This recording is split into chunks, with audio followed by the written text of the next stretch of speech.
This pile driver will be used to show how the energy put into raising a weight can do work, such as driving a nail into a piece of wood.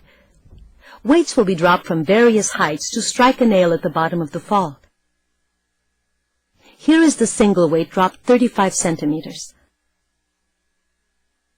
Here is the single weight dropped 70 centimeters.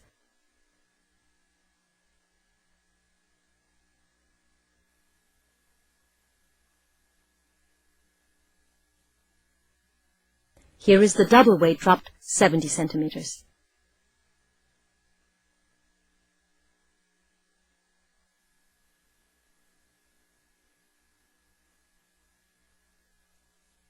The greater the kinetic energy of the falling weight, the farther the nail is driven into the wood.